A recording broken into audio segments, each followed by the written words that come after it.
Welcome back to the For the Record podcast. I'm your host, Justin Allen Rose. This episode features a conversation I had with two top Democrats in the Oklahoma Legislature. The person to the left in the video is House Minority Leader Cyndi Munson, who is originally from Lawton, but now represents a part of Oklahoma City. And the person to the right is State Senator Kirt, who also represents parts of Oklahoma City. While the conversation started with a discussion over how the two legislators view the current state of Oklahoma, the conversation mainly looked toward the elections quickly approaching later this year. This conversation took place on April 9th, 2024. This is For the Record. I figure we can start this conversation or have this conversation in three different parts. We're going to look at overall picture, then we can look at elections, this upcoming November elections, and then we can talk about this legislative cycle and really focus on, let's say, the Democratic Party and what you guys are doing for the people of Oklahoma. So big picture wise, we always tend to hear that what is the state of Oklahoma from Kevin Stitt. Obviously, he gives that address every year, and also from the Republicans, at least within our Southwest Oklahoma, because those are the leaders within that area of the state. So for Senator Kirt and Representative Munson, what is the state of Oklahoma currently? I know it's a pretty big question to start out with. It's not a small one, but I figured just where is Oklahoma? Yeah. Well, first, I just want to say thank you for having us. Being a Lawton native, this is actually very fun to talk about what's happening at the state capitol. Obviously would not be here without my public school teachers and the community that raised me, so I'm very grateful to be here.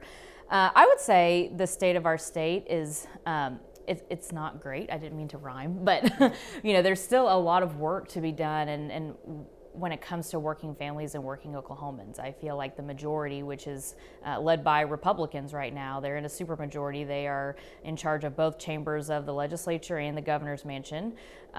There's not a lot of talk about what are we doing for working people? How are we increasing their wages? How are we ensuring they have access to affordable housing and childcare? How are we ensuring that everyone has access to the workforce and having the ability to live their highest quality of life?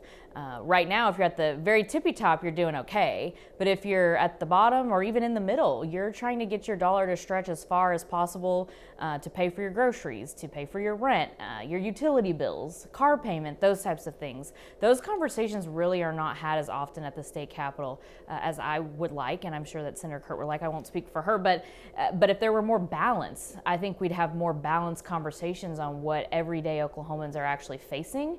Instead, we see a lot of extremist legislation attacking healthcare, trying to push, I just got out of a committee trying to push public monies to be used for religious reasons, even within our public school system. And those are not priorities of Oklahomans. When we're out knocking doors and we're talking to people on both sides of the aisle, Republicans and Democrats, they want us solving problems. They want us working on things that actually help their everyday needs. I will say one thing we did, we eliminated the state sales tax on groceries. Governor Stitt signed that bill into law early on, which I'm very grateful for, but that's something House Democrats and Senate Democrats have worked on for many years, trying to elevate that if we want to lower costs, let's look at how we can help the most Oklahomans and where is it actually hitting their wallet. And just by taking that 4.5% down, making groceries just slightly cheaper, really helps working families. Yeah, I agree. Senate Democrats and our caucus is really focused on, what people are facing every day. I hear from people every day that are struggling. They're having a hard time making their bills. Costs have gone up and their wages have not kept pace. And so up here, I know people want us rolling our sleeves up and actually working together to find real solutions. And what we see are a lot of political games. We got to put people first. And I hear again and again from people who want us focused on our public schools, making sure we have quality schools for every kid in this state. Affordable housing costs have gone through the roof. People can't make rent. They can't find a good place to live. Those are fundamental problems, and we got to work together to solve them. Why has it been, if you say you talk to, people going to knocking on doors, coming up on this November election, all this stuff, is it being done? Education, I think the state is either last or close to last on all those major issues that you don't want to be close to last on. So why do we continue seeing, I think, 2006 was the last time the Democrats had control of one of the houses, one of the chambers within the legislature. So why have we seen this, let's say, downward shift for the Democrats in terms of the numbers in the legislature and a continued upward rise for that Republican Party? I think folks are taken in by national storylines. So I think certainly what I hear when I talk to constituents and to people in their neighborhoods is they're watching the news and they think politics is what's happening in Washington, D.C. But what we have to help people see what we're doing in the state as closer to them, affecting their daily lives, and that it doesn't follow those patterns. I think when people see those D.C. storylines, they think that's the way it has to be here, but it doesn't. We actually can change things here. We have that ability. I believe in the people of Oklahoma and their ability to make those changes when we work together. Absolutely. Also, when you look at Oklahoma in terms of voter turnout, it's very low. So you don't even have the full, I think it's 40% of eligible voters are voting. So you don't have the full block of voters actually out voting and paying attention to what is happening. And I would say some of that is probably just being frustrated with the lack of problems being solved. Some other more structural issues that we face in Oklahoma have to do with gerrymandering and straight party voting. So when you have structural problems like that, where many of our districts are decided in primaries, where whether it's Democrat or Republican, you're not getting a full range of opportunity to talk to voters. And then also the candidate's not talking to a full range of voters, but also the voters are not able to see different candidates or a candidate from each party. The other thing that I would just mention in terms of where we're at as a state, I would submit that, yes, Oklahoma is a more conservative state than maybe some other more Democratic-leaning states. But when you look at the issues that Oklahomans have voted on in recent years on the ballot, which are usually led by initiative petitions, so the people are coming together and saying, we want Medicaid expansion, we want access to medical marijuana, we want criminal justice reform. Even now, there's a petition moving through the process to raise the minimum wage here in Oklahoma. And I believe that will pass should it get on the ballot, because when you look at those issues and how it improves people's lives and improves where we are as a state, that is what Oklahomans are actually interested in. Those are things that Democrats traditionally or historically champion and that Republicans block. But when voters are able to look at the issues and focus on the issues, they actually vote on the things that we're working on, less on what the Republican supermajority is working on. Yeah, I mean, I want to echo a little bit of what you said, because people feel like it's rigged, and that's because there are power systems that are rigged, and people feel like there's a game happening here. And so I think again and again, we have to show people that we're putting them first before political games. By rig, you mean kind of the system in and of itself, not necessarily elections, but the system of people could get elected, but nothing is truly, let's say, going to get done. Election system itself, I talk to people who move from other states. We just got online voter registration. So if you were someone who got transferred to the base, you would have you'd have to send something on paper. Let's say you don't think of that far enough ahead of time, you might not get to vote. So I think people feel like there's games leaving them out and that they're not even sure if it matters to get through that trouble to vote. And so they have to see that they can make change, and they can. Do you think if we did have more voters coming out to the ballot box, you would see a different picture in the legislature in terms of the outlook between the two parties? Absolutely. Yes, yeah. I mean, the people of Oklahoma are very reasonable, very moderate. They believe in common ground. They believe in compromise. And I think what you see is this very polarized, separate chambers. Our chambers are like that. You see a supermajority where it's very extreme. Lots of people care about their values, but they don't care about a specific political party, And the data tells us that. I mentioned the state questions that have passed, but also if you look at, when you dig a little deeper into the data in terms of who voters voted for in the last gubernatorial race or state superintendent, we kind of look at the final number. Kevin Stitt won, Ryan Walters won, but when you break it down into legislative districts, there are districts, quite frankly, even in Lawton, where Gina Nelson won, Joy Hoffmeister won, Drew Edmondson has won in the past. Biden has pretty good numbers, I think just over 40%, and that's just in Southwest Oklahoma and core Lawton. And so this misconception, or I call it a lie, that Democrats can't win and aren't winning, they actually are. Now, when it comes to the overall election, no, we're not quite there yet, but that tells us that people are ready for something different. They're ready for moderation. They want problems to be solved. They want real discussion on the things that they're talking about at home and that actually impact their life versus, what's the most extreme legislation we can copy and paste from some other state and bring to Oklahoma. Before we get into what you think the issues are going to be in this November election, I want to kind of paint a picture a little bit for me. Let's say we go back to 2006. The Republicans never took control, never had the trifecta, never had a supermajority. Let's say it was either more moderate, more evenly between the two parties, or let's say the Democratic Party was able to hold on to the majority in 2006 and continue on till today. How do you think the state will look differently? Wow, that's a really interesting question. I think the Democratic supermajority had its own challenges in the past. There's no question that supermajorities are hard in terms of listening to people and making good progress. So I think during that era, things might not have been a deal. The Senate was actually tied for 2 years.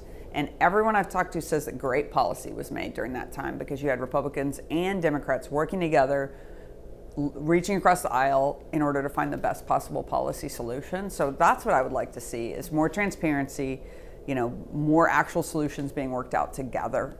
That's the kind of government I'd like to see. And I think that was why people did the state question for term limits. People thought that terms being open-ended might have been why, but I don't think that's what caused the transparency or not. What we're seeing is now we have term limits and people are still not transparent in the legislature. Yeah, and in the House, we're talking a lot about breaking the supermajority within the next decade. And so for people on the outside, they're probably thinking, what does that mean? Well, there are internal rules that we have where in order for currently the Republicans who are in a supermajority, meaning they don't need us to pass emergencies, they can suspend rules.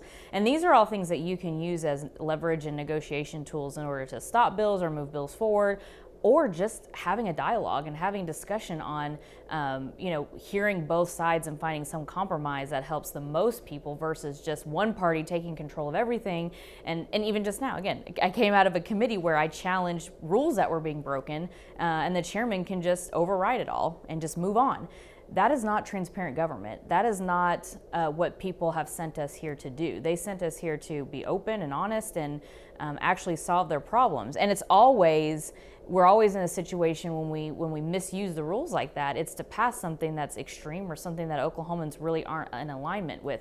Now, is there a small group? Sure, but it's not overall when it comes to the entire state of Oklahoma. And at the end of the day, we really need people from both parties all across the state coming together. We need more women, we need more people of color coming together and talking about what's really happening in their day-to-day lives and what are real problems versus these sort of made-up problems that actually create more problems down the line when we're talking about healthcare, bringing people to our state, trying to bring business to Oklahoma.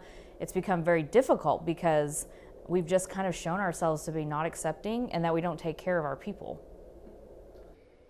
So let's get down to, you talk about issues, you talk about what is actually on the people's minds. When it comes to the November elections, when they go to the ballot box, what do you think are going to be the key issues on people's minds when they vote, not necessarily for president, but for the people in state offices?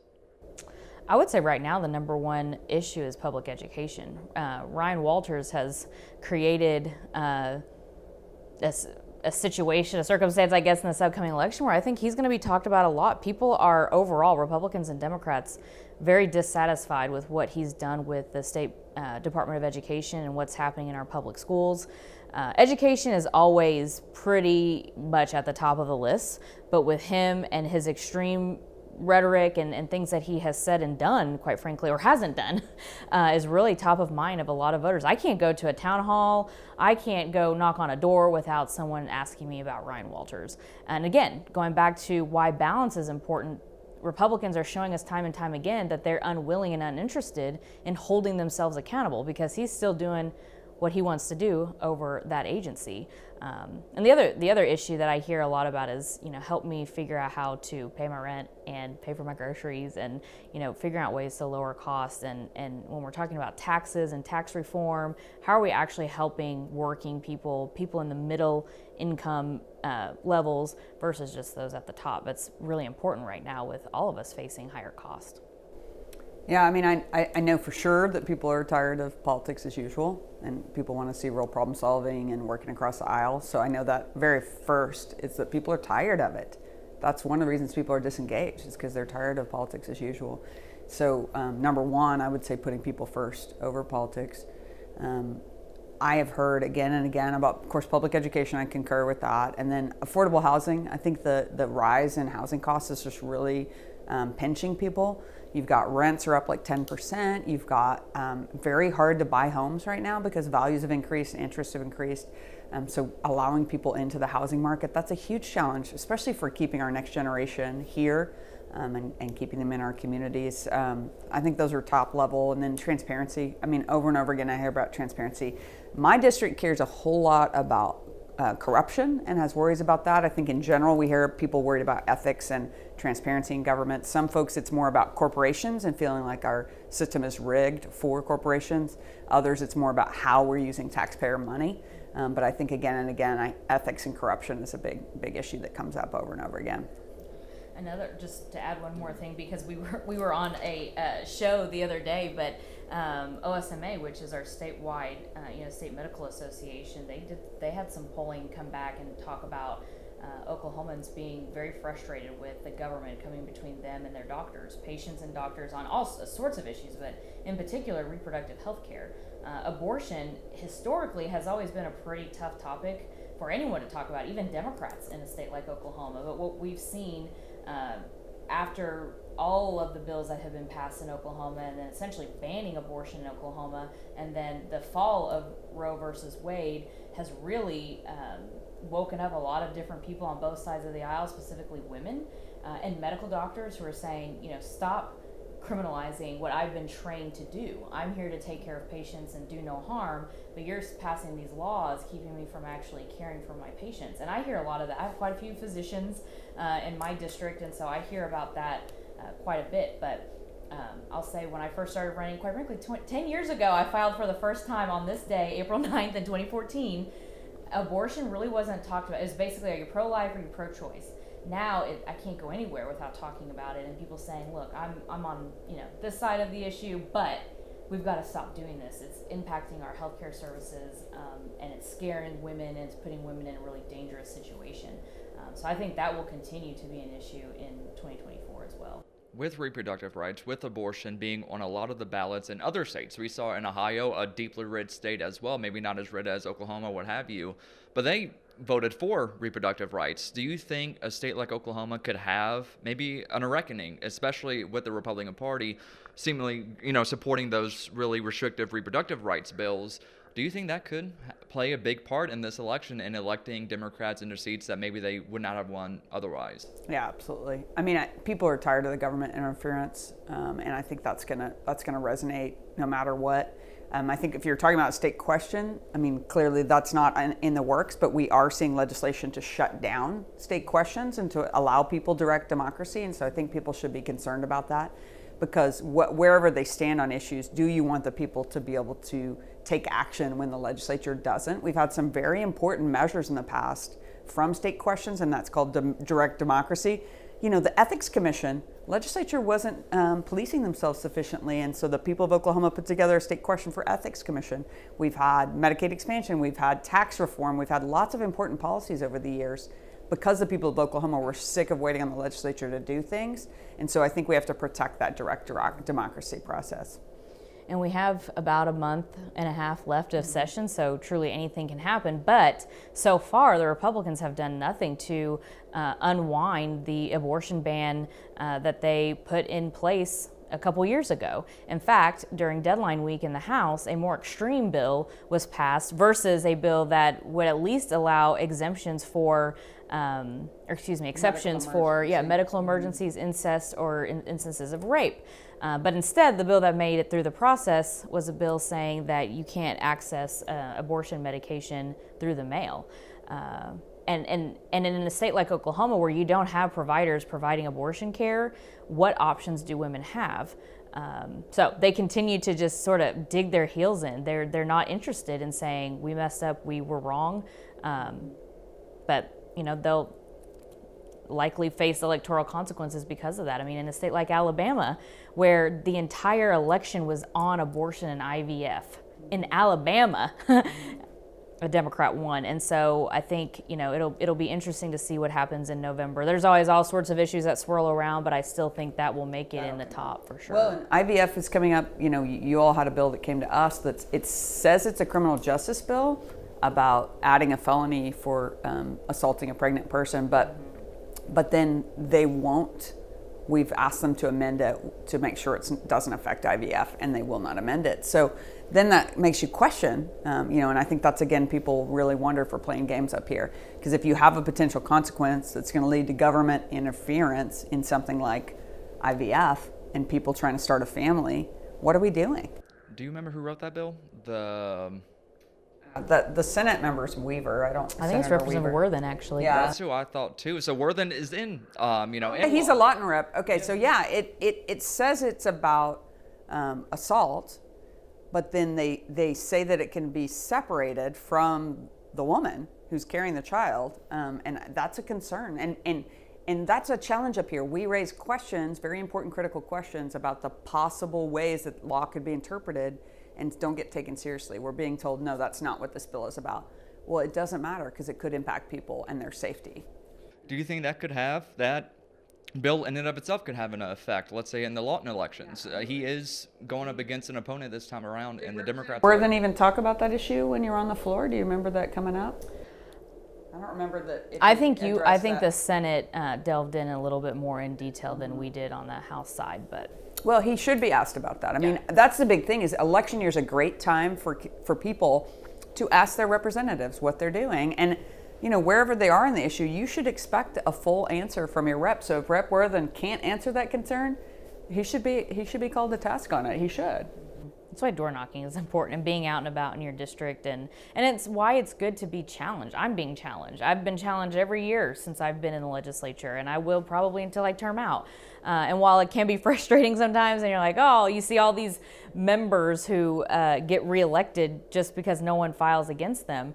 But that's not really how democracy works. Our job is, especially in the House, because we're up every other year, being out on the doors and talking to our constituents, and quite frankly, the people who don't agree with us, to have that conversation about how we're representing them and answering the questions that are important to them. And look, I don't always leave the doorstep with full agreement, but there is respect there, and it's not just for each other, but for democracy, that we can step up on someone's porch, ring their doorbell or knock their door, and have this conversation about what's happening in government without fear of persecution. We should not take that lightly. Did you see that the other Lawton senator withdrew from candidacy? So Senator Kidd withdrew. He's not going to run again. I didn't see that. That's actually very He just did it disappointing. yesterday. Yeah, he did it yesterday. Yeah, That's so very apparently disappointing. he had recruited someone to run, but he went ahead and filed, and then that person filed, and he got another opponent. So Senator Kidd withdrew. He's not. He doesn't want to serve anymore. So Lawton will have a state senate election this year. One of the state senators.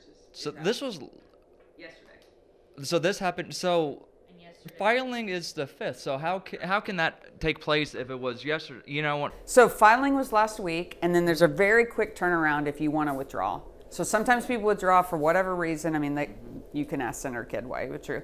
But sometimes they withdraw for all kinds of reasons. He withdrew. Then there's the contest of candidacies is coming up. So this is when someone could contest whether a candidate actually lives in the district or whether they're registered there, that kind of thing. So apparently he didn't want to move forward with his candidacy. So that'll be really interesting because that's only a third of Lawton, but it's a pretty good chunk of surrounding area there. And then you've got both reps up. I think. McIntyre's not running for re-election. Okay, but he's not in Lawton, but he's southeast. But the point of this to people who might be watching and don't necessarily talk to candidates regularly is like, this is the prime time to talk about what you care about. Yep. Because when we are running, as she said, that's democracy. That's our time we go out and ask people what they think and what's important to them.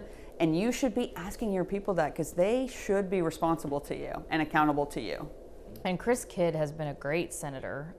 He's Chickasaw, and so there's just a lot of former teacher. Yeah. He was an ag instructor. Yeah. I know, we're going to miss him a lot. I know. And a true I don't know if he wants me to say this or not, but a moderate voice, a reasonable person, young, so that's very disappointing. I'm just now getting the news, so I'm very disappointed. I'm sorry for surprising you with that, but I always wondered because he has a baby at home, and it's been hard. Sure, for folks who drive to the Capitol and are away from their families, it's hard for them. My family's in town, and I'm very, very grateful for that.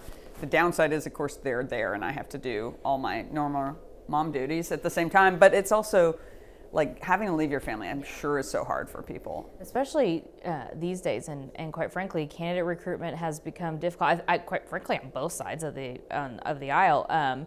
But people, they ask why? Why would I do that? It used to be such an honorable thing. Although I still think it's honorable. I think we do an honorable job, but it's tough for people to say, I'm going to leave my family behind. I'm going to leave my home and my work and my personal life to come up there and fight versus, actually solve problems. I think sometimes it's hard. And I too have been recruiting candidates, and I was, it piqued my interest years ago, people talking about it, because it's such a large-scale community service. I mean, when you're in office, you get to affect such a big scale of public resources and policies that affect so many people. I think people don't realize that that's gratifying, even when it's really hard. It's absolutely the hardest thing I've ever done, no question.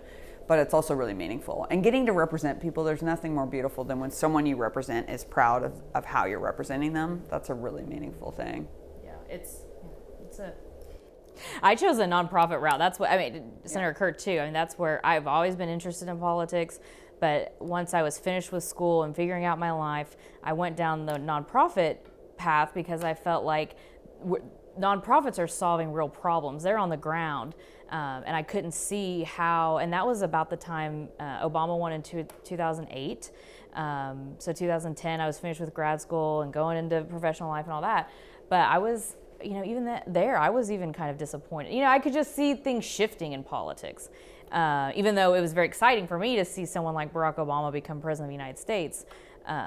But what I try to encourage people to see, like Senator Kirt said, is that you have this opportunity, especially at the state level. I wish we could be in the legislature longer than 12 years because you do get to do some really impactful things, but you go right back into your neighborhood and go right back into your community, even if you don't live in Oklahoma City, and you're right up close to the people that you represent. And you can come here and solve problems, and then that problem can be solved within 90 days after the legislature adjourns sine die. I always tell people my finger is more powerful than the president's pen. What we vote on is going to become law quicker than anything Congress or the president does. And we really need people to understand that better. Yeah, and step up, if this wasn't your year, we already did filing, but in the future, because there's races, the House is up, everyone's up every 2 years, and half the Senate's up every other cycle. Yeah, and this is where we get to have real conversations about problems that need to be solved, and we don't have to get caught up in just the partisan rhetoric and back and forth. The higher you go, the more difficult it is to keep it local. But this job, I would even say, I get jealous of my friend who's a county commissioner, our friend who's a county commissioner, and city council people, because I'm like, you get to do what with what money, and you get to help what program so quickly, you get to see buildings built and services provided, So, the closer government is to the person, the more likely, that they are to get that direct sort of quick turnaround in terms of what government can do. But we need people involved, and my passion, of course, is in my own district in Oklahoma City, but being from Lawton in particular. It's the fourth largest city in Oklahoma. There's an Army base there, a thriving arts community, so people have to be involved and pay attention and talk to their representatives and the candidates right now. So what are those big elections? And who are the candidates that you guys are looking forward to seeing possibly win? And are there going to be a good amount of seats flipped this come November? Are there going to be those seats flipped? Sure, I hope so. That's the goal anyway. In Lawton, we have two great Democratic candidates, Allison Offield in House District 62 and then Tom Sutherland in House District 64. Very excited about their candidacies and also just the work that they're already out knocking doors and engaging with Lawtonians and really talking about, and it's really less about the incumbent that they're challenging, it's more about the issues. And like we mentioned, the top two that have really elevated are education and healthcare, specifically reproductive healthcare in Lawton, Oklahoma.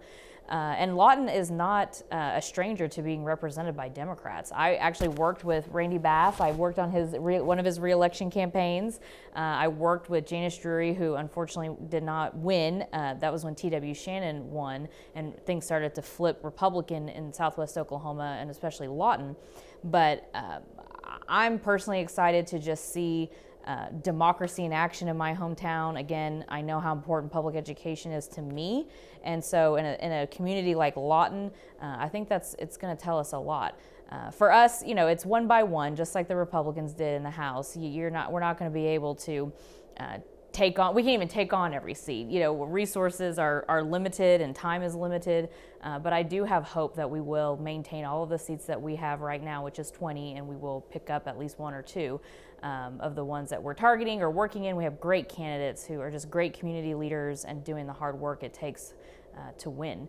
So I'm very excited. A lot of work ahead of us, though. Yeah, I'm really happy with the slate of candidates we have on the Senate side. We each represent 83,000 people, so bigger swath of territory. We focused a lot on open seats because that's just where it's easier to recruit people. People don't always want to run against incumbents. And it's also those seats that we can really target. So we only have one incumbent up this year, who's Joanna Dossett from Tulsa. There's 8 of us in our Senate Democratic Caucus out of 48 in the Senate, so we got to gain some ground there. Our leader, Kay Floyd, is terming out this year, so we're going to miss her horribly. She's been fabulous. An attorney, judge, she's just so thoughtful. We've all learned so much. And then our chair, Kevin Matthews, is terming out as well. So they both are in heavily Democratic seats in the urban areas, as is George Young, is leaving early, sadly. And so those 3 seats will be up, and those are Democratic seats. We have some great targets, our biggest one being Senate District 47, which Senator Treat represents. It's North Oklahoma City and Edmond. And that we have a fabulous candidate, Erin Brewer, running there, who's very thoughtful, former Republican, and she just says, the party left me. She's been a public education advocate and a small business person, so she's been out meeting people for a long time. But I would say our whole slate of candidates are people who are community leaders and are very connected to their communities and are already out trying to meet people. And I think people should expect that. Like, if your candidate is not showing up and is not willing to speak to you directly, I think you should be concerned about what kind of representation they'll be. And so that's certainly when I'm recruiting people, I'm looking for people who are going to be accessible to their constituents, because that's the kind of government I think we should have, as a responsive government. So I know we're lessening on time, so anytime we need to quit, just tell me and we can end it. But I loving this conversation. And you mentioned recruiting people. If anybody's listening to this, watching this, thinking, maybe I want to run, what should they know? Or what do you think they should know before tossing the hat in the ring? If they think it might be a little bit too difficult, what do you want them to know? I would just say that there's lots of resources available to learn about running, and I think if you're remotely interested, you can start learning about it now. There's virtual training sessions, so no one even has to know that you're thinking about it. I was somebody who had never considered it, but when I cracked the door open, suddenly all these opportunities came to me. I kind of cracked the door open to it when I was at an advocacy workshop where they talked about running.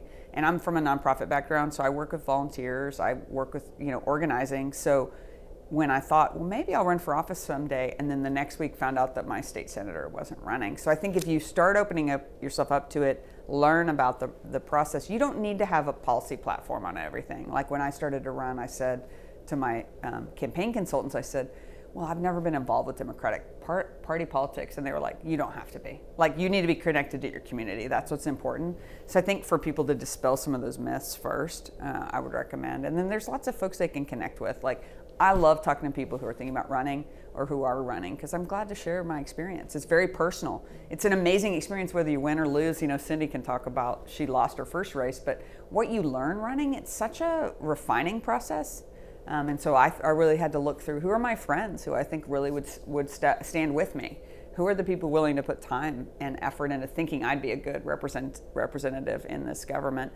It's an amazing process, distilling your own values. Like I know myself pretty well. It's not like I'm new, but really looking at yourself in that way is an interesting moving forward. To be the actual candidate is a whole different experience than supporting other people. And I would say if you're listening or watching, you're thinking, oh, I couldn't or shouldn't do that, you probably should. It's usually the ones that say no, especially women. There's a lot of misconceptions out there, first, that Democrats can't win. That's just not true. We are living proof. We flipped Republican seats, and I did lose in 2014. I challenged an incumbent. I know how difficult it can be, but it really is worth it, if nothing else, to force voters to think differently for a second, to have a conversation with someone who maybe doesn't think exactly like those in the majority do, and just to be engaged. And similar to Senator Kirt, I come from a nonprofit background, and I was involved in student government in college and high school, and so it's always been an interest. But coming from a family that was not politically involved at this level, and I don't come from a network of money or anything like that, it was like $0 in the bank, 0 doors knocked. Okay, let's go, let's get started. And I tell people all the time that for me, it's been a spiritual journey, not religious, but connecting with human beings. I mean, a lot of times, like Senator Kirt said, you're not saying my policy point on public education is 1.A. No, you're talking about their families. And once you keep coming back around, it becomes more and more personal because you're building that trust. And that's what I have cherished so much in my job. It's what allows me to be pretty vocal on some issues that I think, even sometimes I'll get up and debate or I'll make a vote and I'm like, oh, is that going to hurt me, or how are Republicans going to use that against me? But I always get a phone call or an email, and I can talk through with my constituents. I'll be out on the doors. That's what I love doing during session, is going out and knocking doors for a few hours on Saturday just to kind of like recalibrate, remind myself I'm here for the people out in my district, not the people inside the building. I sometimes will just admit, hey, you're going to hate that I voted on this bill, but this is what it was, and here's how I voted. And they're like, oh, not a big deal. I like you. And so if people can think about that, think about running for office as a way to connect with your community, it is hard work. You do have to consider, what am I willing to sort of put aside for a little while. I made a joke at a candidate lunch the other day that I've ruined all of your summers, and whatever fall vacation you had, it's gone. Forget the football games. You have to, it is hard work. There's nothing glamorous about legislative races. You have to be on the phone and you have to be on the doors. And what makes that scary for people is the opportunity to be rejected. And that was something I had to get over, especially as a 28-year-old candidate. I would have notes next to me saying, Cyndi, you can do this. Or I just put little things together to keep me moving forward. Now it's just kind of like, this is what I have to do. I look forward to it, especially fundraising. I was so scared to do that. Even though I did fundraising in the nonprofit world, it's a little different when you're selling, or you're fundraising for a program that you really believe in, and you can tell this great story. With political fundraising, you're like, invest in me, there's no tax break, maybe I'll do what you want, maybe I won't, And so if you're thinking about making a difference, especially local politics is really where it's at, and you can make a big difference. And there are always young people watching us, and I think about women, and for me in particular, young Asian girls who I didn't see this growing up. And so when we land on those doorsteps, those are my favorite, when little girls come to the door, so remembering that too. You mentioned just now that at local elections or local offices, local government is where you can really make the big difference. But then we have Senator Kirt also mentioning how, and it's from research we see it as well, all politics is national now. It used to be all politics are local, all politics are national. Can you describe to me how, especially this office, the state legislative office, whether Senate on the House side, what kind of differences can you make compared to the president on the everyday life of Oklahomans? So just so people can understand, because I know people are coming out this November election excited to vote for president, but they might not do the research on the state local office. So describe to me that difference. So just this morning, my son is having to take the naturalization test today, and that was a mandate put in place by the legislature that schools can't let someone graduate without passing the naturalization test. So this has two parts to it. One is that passed, and I was like, this is a bad mandate on our schools, because like my son's school had to shut down essentially for the whole day just to do this test, which is unfortunate. Plus side was we had a brief conversation about civics, which is what are those powers in the Constitution that were given to the states, right? So the federal government kept certain powers and gave the states powers. We have a large amount of issues that we engage on. So specifically, what happens in our schools? What's the curriculum? How do you graduate? This year we're looking at a bill about graduation requirements. We look at attendance policies. So there's policy around education, roads, we use federal money for a lot of it, but we make all the policies about what roads are prioritized, which bridges are built. I've been working on bills about mental health care. A lot of federal money does come in, but a lot of decisions are made locally in terms of credentialing our professionals, what facilities we use, where we spend money, how we help people access if they don't have health insurance. Like, all those decisions are being discussed on the daily. We look at contracts. There's laws in the state that govern how you can make a business contract. So even if people who think that they're not involved with politics, we set those parameters, and we set the parameters for how the court operates. So we affect a lot of daily issues.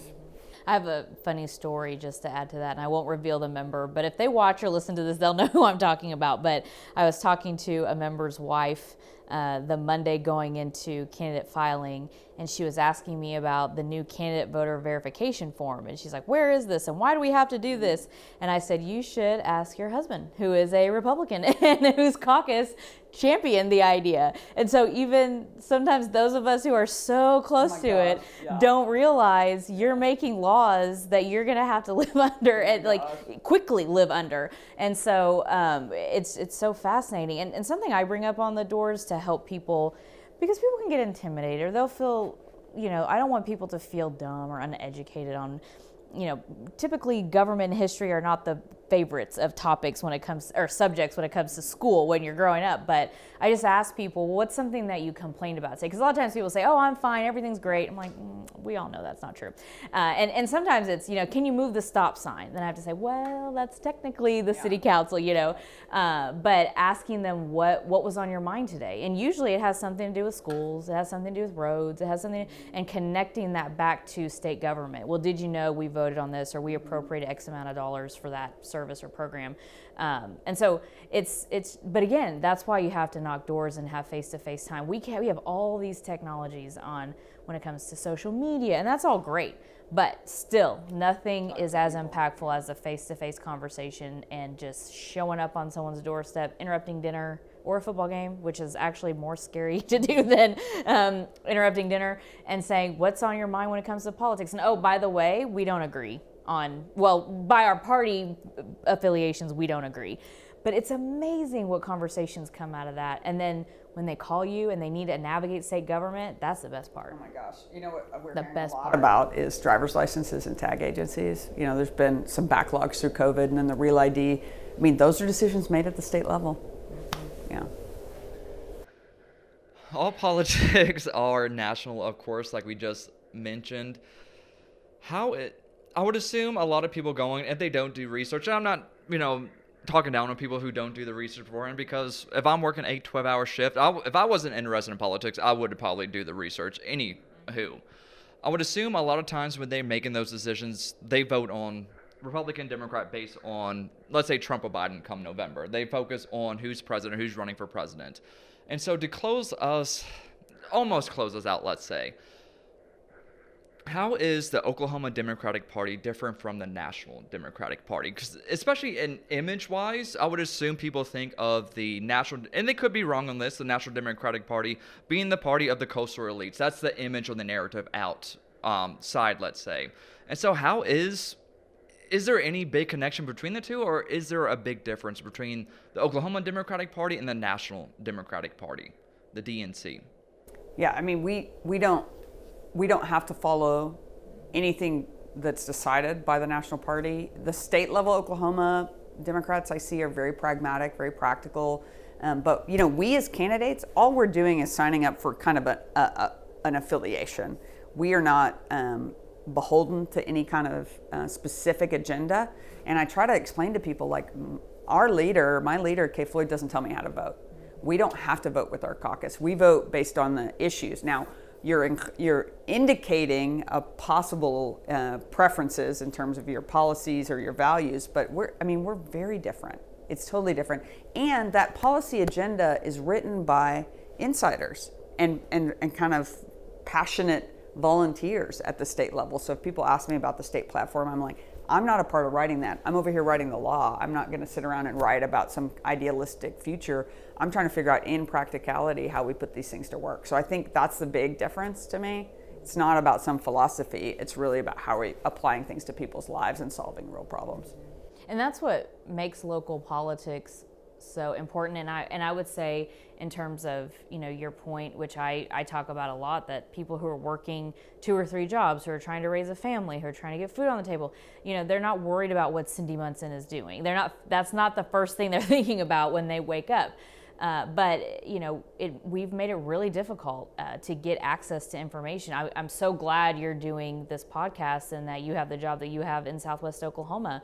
There are portions of the state, especially border communities, that don't have news from Oklahoma reporting to them. They're getting news from Texas, New Mexico, Colorado, Louisiana, versus a local you know, press corps that is from the Capitol, and I'm always so grateful to talk to our local press, or Capitol Press Corps, excuse me, and answer their questions and be able to share what Democrats are doing to break up that noise.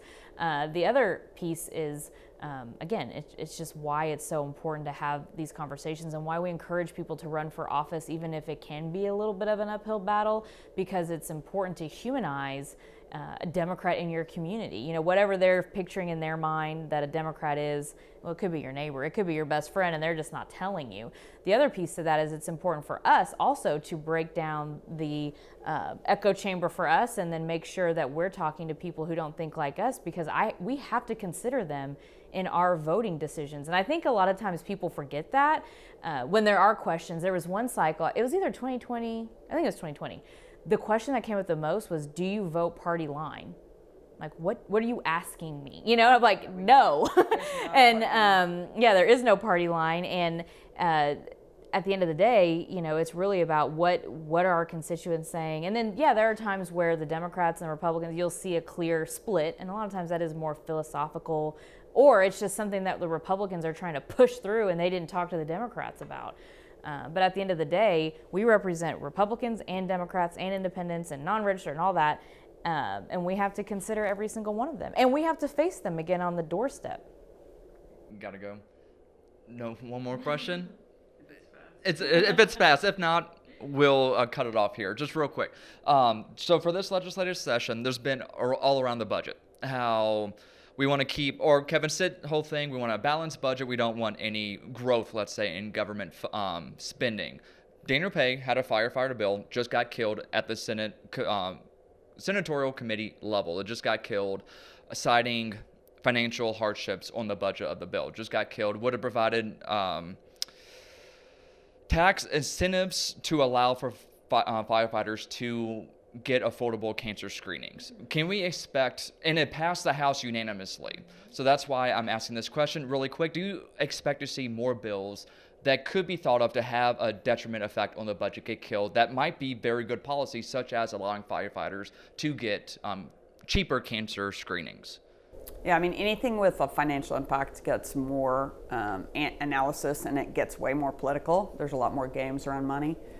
So I would say yes. I mean, but unfortunately, we will throw money at corporations. I saw 3 or 4 bills in our finance committee yesterday that were huge incentives for companies where we don't have much commitment on the part of the company back. So we're talking about big incentives to that maybe are outsized compared to like helping our firefighters. So I wish that we did a better job of balancing that. Yeah, I was just going to say that, yeah, this is the time of year where, yeah, bills like that kill. And the title's taken off, you know, as it moves through the process. So that's more of like inside baseball stuff, but it weakens the bill. And so it makes it harder for it to pass. I'm very disappointed to hear that. That bill was, yeah, passed unanimously out of the House. I know important to local Lawton firefighter in particular. So hopefully there's a way to revive that. I don't know. But yeah, this is when the tougher decisions are being made. So I'll let you guys go. Thank you. Thank you for having us. Thank you for tuning in to this episode of For the Record. I hope you got something from the conversation I had with State Senator Kirt and State Rep Munson. It will surely be interesting to see how these elections play out heading into the June 18th primaries and the general election on November 5th. You can bet your 7 News team will provide up-to-date coverage on the elections that will have the most impact on your life. This has been For the Record.